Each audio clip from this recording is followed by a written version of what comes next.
Early religions. Babylon. Blood. The chosen people of the sun. Through fear and guilt, the rulers of Babylon manipulated their subjects to worship the one true God, who had an insatiable appetite for bloody sacrifice. Later on in Egypt, the Hebrew people who were Egyptians were fabricated to assume the role of the chosen people and were used and abused, as they used and abused other nations, to establish this chosen people propaganda.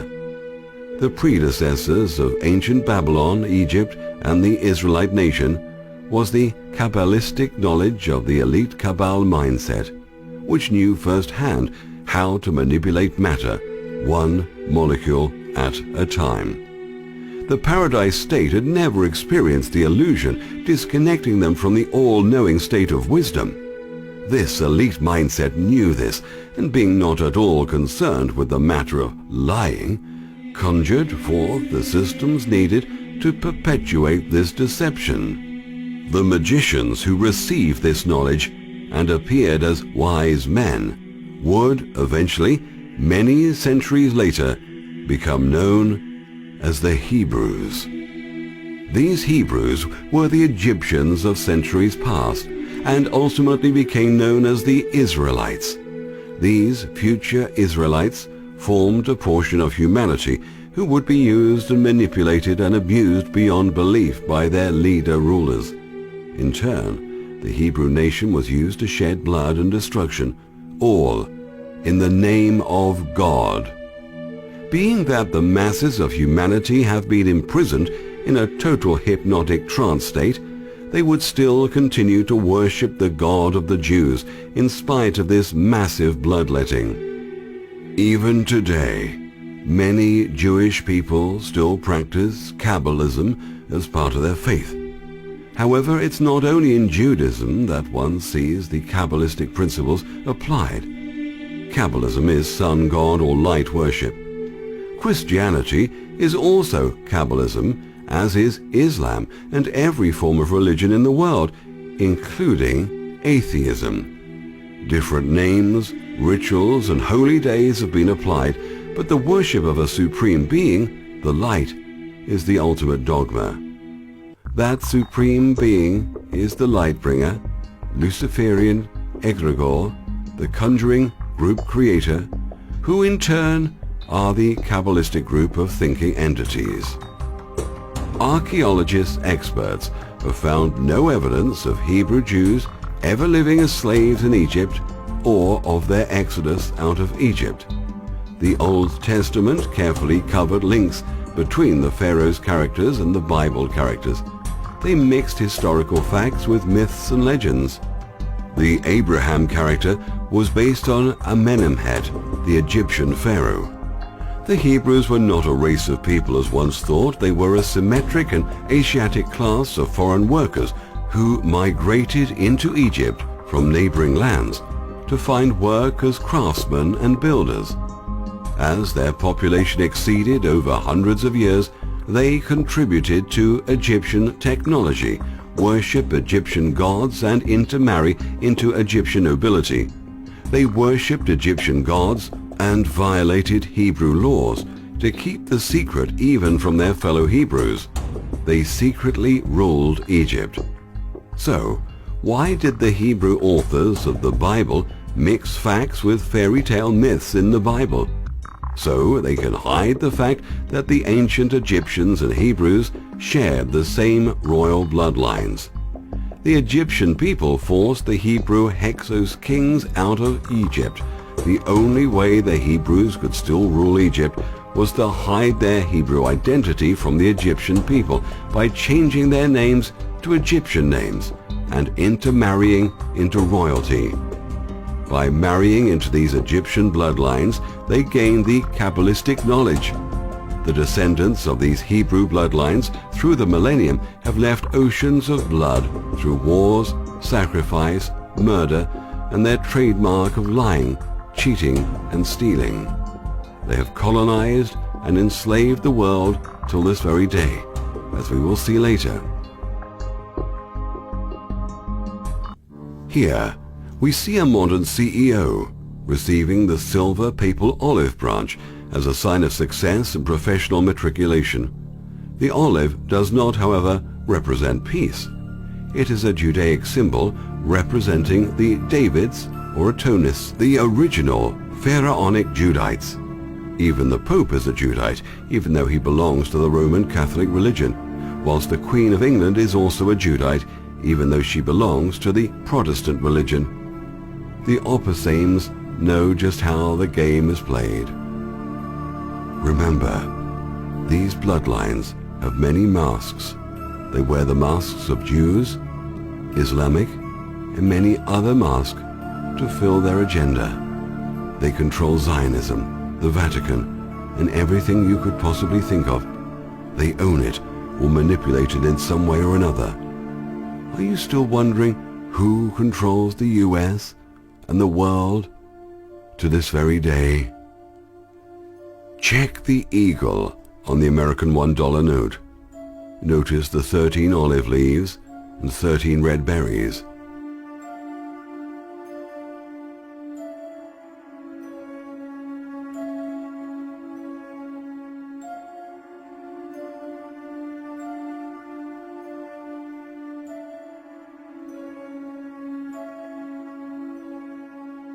Before Akhenaten's time, the word Levi referred to the Irish letter L or Lewis, which corresponded with the rowan tree. The hand of Akhenaten holding an olive sprig with leaves and berries. His Atonis have dutifully continued to employ the few symbols he favored, such as the sun, beams of light, lion, and olive branch, etc. The emblem for the tribe of Judah displays olive leaves and berries. The lion signifies the Judites, Atonis. The emblem of the United Nations bears an uncanny resemblance to that of the tribe of Judah. Each sprig of olive or laurel contains 13 leaves. Oak leaves, acorns, and olive sprigs can be found on military regalia the world over. The Rothschild coat of arms. The arrows and eagle appear on the American $1 note, while the lion, representing British oligarchic control and symbolizing the Judites, Levites, or Atonis, appears on innumerable national flags and royal coats of arms. Symbolism explains the mysteries that historians and experts just can't seem to fathom. Initiated artists such as Leonardo da Vinci, Sandro Botticelli, and Nicolas Poussin incorporated Kabbalistic, Hermetic leitmotifs in their canvases. In Poussin's painting, entitled Grapes from the Promised Land, we see the ladder and tree. Millions of people view paintings of this kind unaware of the secret information incorporated into the designs. Stairway to Heaven. There's a lot more information here than meets the eye. Freemasonry, the oldest secret society in the world, has its roots in the Old World over 6,000 years BC. Ancient Freemasonry signs and symbols were incorporated and recognized by everyone worldwide. When they greeted each other, they would acknowledge the greeting through signs and handshakes. High-level insiders know quite well there is no significant difference between Judaism and Masonry. Masonic aprons with olive and laurel sprigs.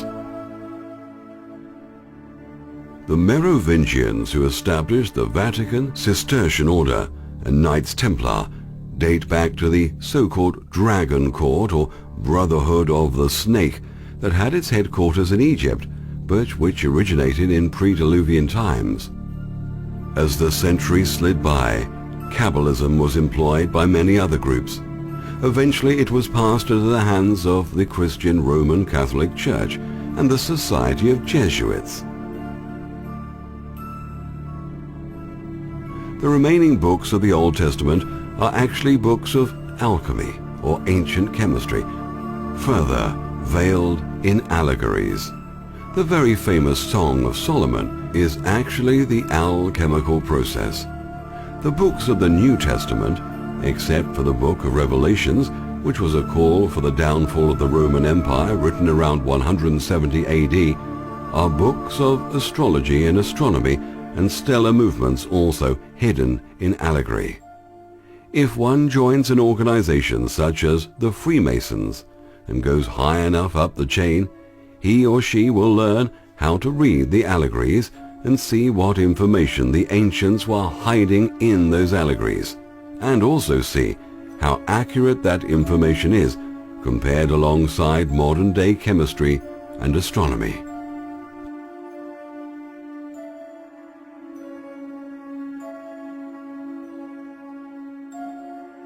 Alchemy comes in two primary flavors that address the two primary cosmos we inhabit, the microcosms and the macrocosms, dealing with the two realms we perceive. Exoteric realm is where the alchemist would attempt to turn lead into gold. Esoteric realm is more about turning spiritual lead into spiritual gold.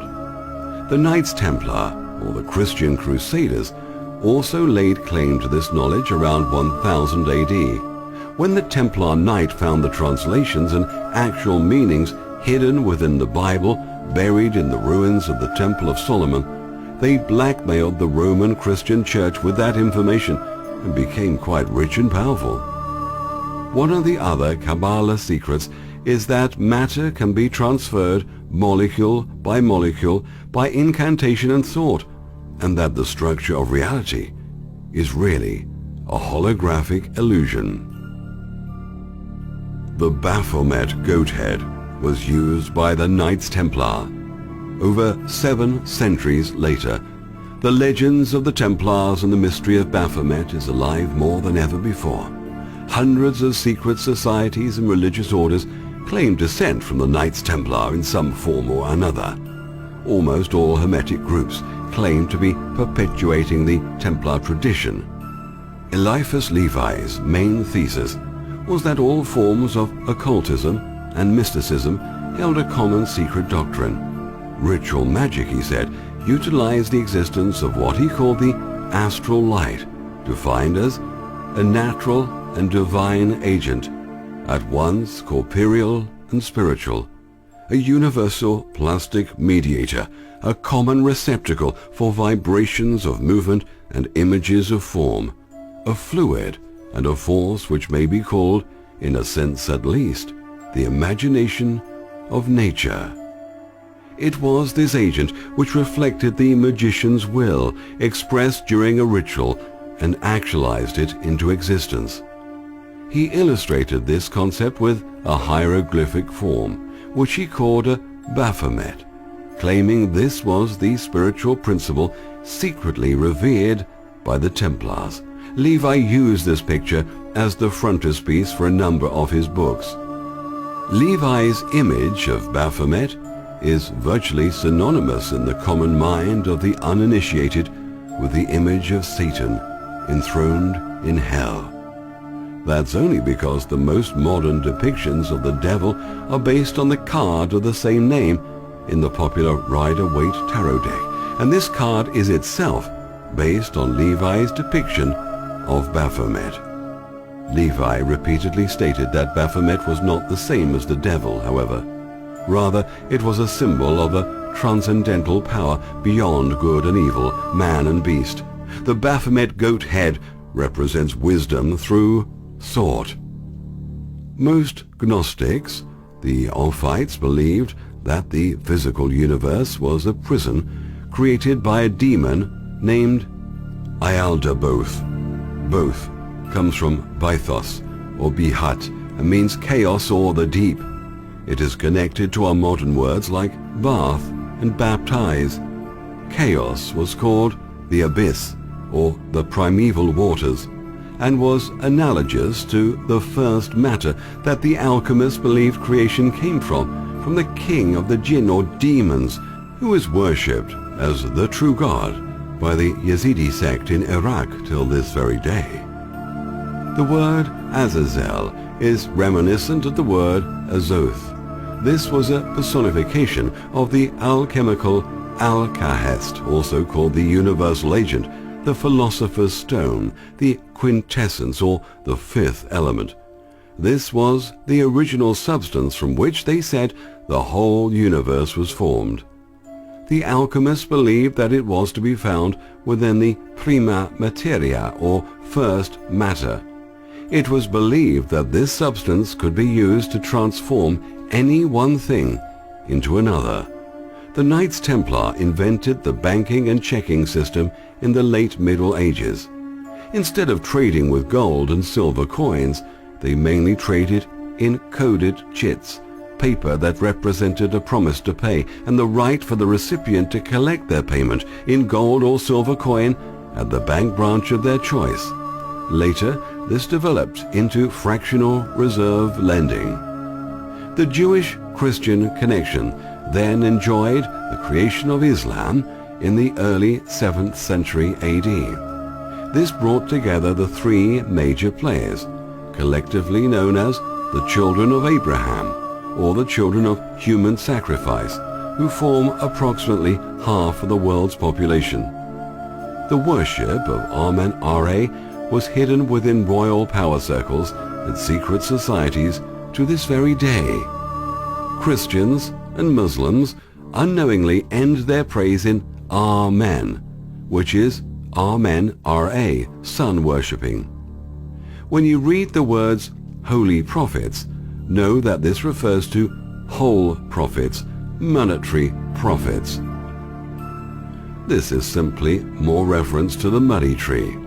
This is how the Luciferian egregore group thinks. Sound and shape association is everything. These genetics were passed along from generation to generation. If this interbreeding remains constant, so it is with the Luciferian-minded thinkers. They have this Kabbalism knowledge of how to control energy and how to manipulate light. In other words, they know how to manifest deceit, the art of lying and deception, sexual deprivation, mind control of the masses through religion, political and intellectual institutions, subliminal programming of sigils, language, and the number system, how to manipulate matter, one molecule at a time, hiding mathematical equations in architectures and art like anti-gravity, how to keep the population in a constant state of panic and terror, the secrets from ancient mystery schools, coded messages, divide and rule, magic, alchemy, incantations, and the control of thought from entities and much other occult knowledge which is used to this very day. Israel has no historic claim on her mythical Davidic kingdom, and the cold, hard science of archaeology proves it. Gospel. Go spell means go spell. In other words, go, put the word in the spell, or the trance state through religion and science, the rebirth of thinking. How well we know what a profitable superstition this fable of Christ has been for us. A quote from Pope Leo X, 1513 to 1529, the truth of the liars. Realize that it is the Luciferian master hypnotist just screwing with our minds, playing the good God and the wicked devil, and playing it very mercilessly. Solomon's temple was said to be built by demonic entities and was the temple for sexual orgies, satanic sacrifices of women, children, and animals, the worship of idols. The biblical Ark of the Covenant was stored inside Solomon's temple with 4 gold rings built into the 4 sides, representing the 4 corners of the globe, where the biblical Abraham disciples would rule.